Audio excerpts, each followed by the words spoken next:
الله الرحمن الرحيم. الحمد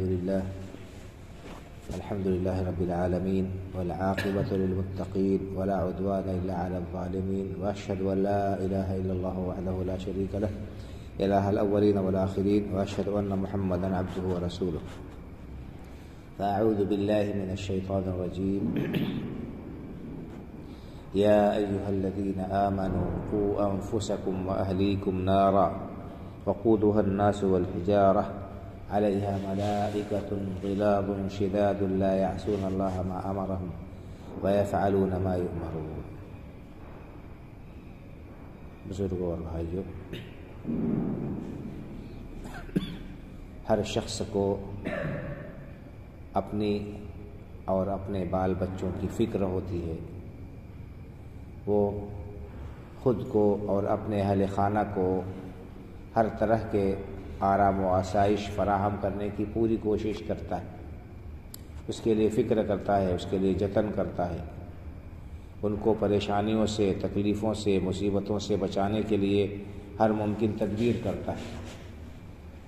موسم کے اعتبار سے کھانے، کپڑے اور دیگر ضروریات کی فراہمی کی فکر ہوتی ہے، اس کے لیے کوشش ہوتی ہے، اس کے لیے انتظام ہوتا ہے. اب جاڑا آ رہا ہے، ہر شخص کو اپنے بال بچوں کے لیے جاڑے کے حساب سے ضرورت کی چیزیں فراہم کرنے کی تگ و دو کرنی ہوگی، اور شروع کر دیا ہے ہم نے. تو کہنے کا مطلب یہ ہے کہ یہ دنیا کی یہ زندگی جو مختصر سی ہے، جو محدود سی ہے، اس زندگی کو آرام سے اور آسائش سے گزارنے کے لیے ہم ساری توانائیاں صرف کرتے ہیں، محنت کرتے ہیں، کوشش کرتے ہیں. لیکن اس کے بعد کی جو زندگی ہے، دائمی اور ابدی زندگی ہے، وہاں کا آرام ہمیشہ کا آرام ہے، اور وہاں کی ناکامی اللہ سب کو محفوظ رکھے، اپنی حفاظت میں رکھے ہمیشہ کی. اور بہت بڑی ناکامی اور بہت بڑا گھاٹا ہے وہ. میں نے آپ کے سامنے جو آیت کریمہ پڑھی ہے، اس میں اللہ رب العالمین نے ہمیں اس زندگی کو آرام دہ بنانے کے لیے، وہاں کامیابی کے لیے کوشش کرنے کا حکم دیا ہے، اور وہاں کی ہلاکت سے بچنے کے لیے فکر کرنے کی، اپنے اور اپنے آل و اولاد کے لیے فکر کرنے کا حکم دیا اللہ نے. اللہ تعالیٰ کا ارشاد ہے، یا ایھا الذین آمنوا قوا انفسکم واہلیکم نارا. اے ایمان والو، اپنے آپ کو اور اپنے گھر والوں کو آگ سے بچانے کی فکر کرو. یا ایھا الذین آمنوا قوا انفسکم واہلیکم نارا.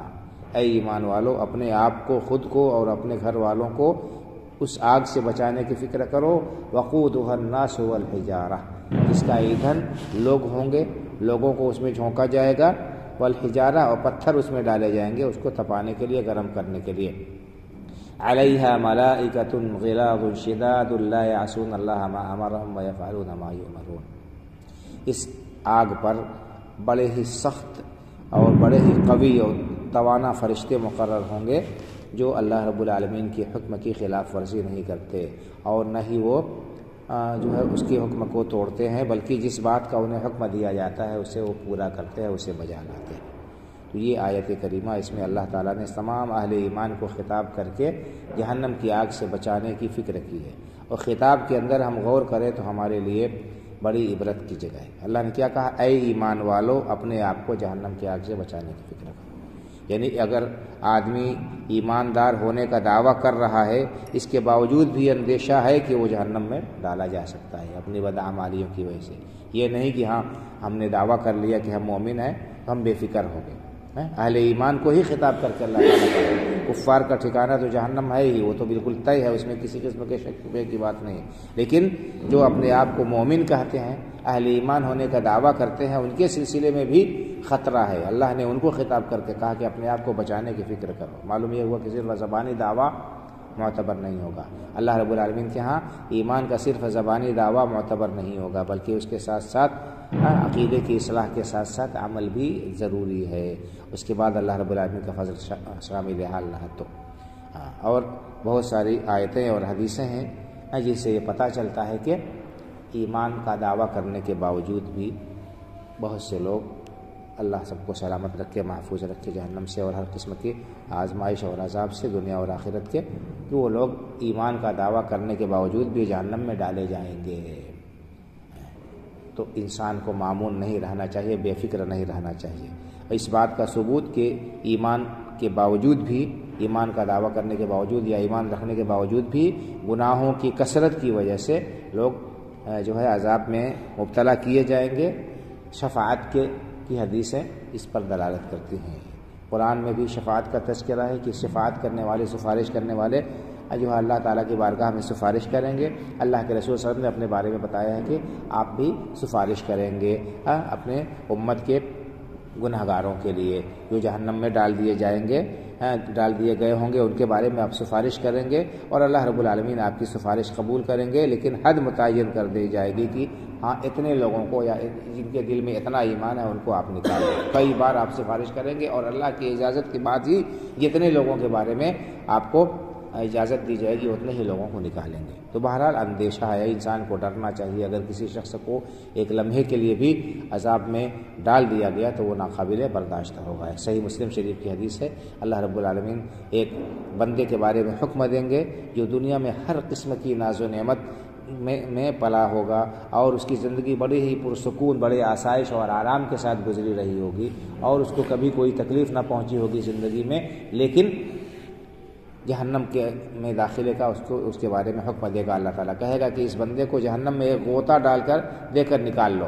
ایک غوطہ جہنم میں اس کو دے کر نکالا جائے گا اور اس سے پھر پوچھا جائے گا کہ کیا تم کو دنیا میں کبھی آرام و آسائش ملا، کبھی تم نے سکون دیکھا، کبھی تم کو خوشحالی حاصل تھی؟ وہ قسم کہے گا کہ مجھے معلوم ہی نہیں کہ آرام کس کو کہتے ہیں، آسائش کس چیز کا نام ہے، نعمت کون سی چیز ہوتی ہے، مجھے کبھی پتہ ہی نہیں، مجھے کبھی کوئی نعمت ملی ہی نہیں، کبھی مجھے آسودگی جو ہے میسر ہی نہیں تھی، کبھی مجھے آرام ملا ہی نہیں۔ تو جہنم کا ایک لمحے کا عذاب یہ دنیا کی ساری نعمتوں کو بھلا دے گا۔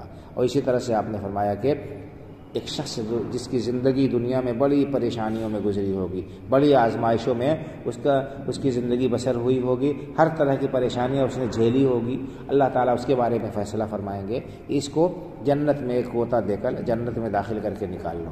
چنانچہ ایسے کیا جائے گا، پھر اس سے پوچھے گا کہ دنیا میں تم کو کبھی کوئی تکلیف پہنچی تھی، کسی مصیبت سے دوچار ہوئے تھے، کوئی پریشانی تم نے جھیلی تھی؟ قسم کھائے گا، کہے گا کہ مجھے کیا پتہ، مجھے معلوم ہی نہیں کہ کوئی تکلیف مجھے کبھی پہنچی، میں تکلیف جانتا ہی نہیں۔ تو جنت کا ایک لمحے کا آرام دنیا کی ہر فکر، ہر پریشانی، ہر غم، ہر تکلیف کو بھلا دے گا اور انسان جو ہے کو ایسی راحت اور خوشی محسوس ہوگی جس کا کوئی اندازہ نہیں کیا جا سکتا۔ بہرحال اس آیت کریمہ میں اللہ رب العالمین نے اہل ایمان کو خطاب کیا ہے، اہل ایمان کو خطاب کیا کہ اے ایمان والو، اپنے آپ کو، اپنے گھر والوں کو جہنم کی آگ سے بچانے کی فکر کرو۔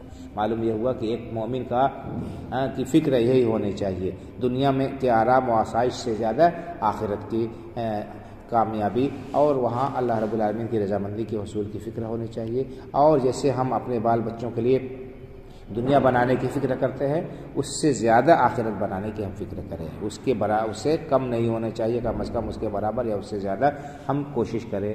جیسے ہم ان کے لیے تمام ضروریات کی تکمیل کرتے ہیں، سب سے اہم اور بنیادی چیز کیا ہے؟ اس میں دین کی تعلیم، ہم اپنے اولاد کو دینی تعلیم دیں، دینی تربیت دیں، اللہ رب العالمین کا کیا حق ہے اسے بتائیں، بندوں کے کیا حقوق ہیں انہیں بتائیں، فرائض کی جو ہے تلقین کریں، نماز اس کا طریقہ، اس کی دعائیں اور دوسرے آداب سکھانے کی فکر کریں۔ خود ہم اگر سکھا سکتے ہیں، اللہ نے ہمیں علم سے نوازا ہے، تو ہم خود جو ہے اس کا انتظام کریں، ان سے سنیں، ان کو پڑھائیں، اور اگر ہم خود نہیں پڑھ سکتے، نہیں پڑھا سکتے ان کو، تو ان کے لیے انتظام کریں۔ جیسے دوسری چیزوں کے لیے انتظام کرتے ہیں، ٹیوشن کا ہم انتظام کرتے ہیں اپنے بچوں کے لیے، قرآن اور دینیات پڑھانے کا بھی انتظام کرنا چاہیے اور اس کی فکر کرنی چاہیے۔ دروس میں ان کو شرکت کرائیں، ان کو جو ہے مناسب اور جو ہے تقریریں سنوائیں۔ اب تو ہر چیز موجود ہے، میسر ہے، بہرحال فکر کرنی ضروری ہے اس کے لیے، اور عقل مندی کا تقاضا یہی ہے، کیونکہ دنیا کی زندگی میں اگر پریشانی آ گئی تو یہ وقتی ہوگی،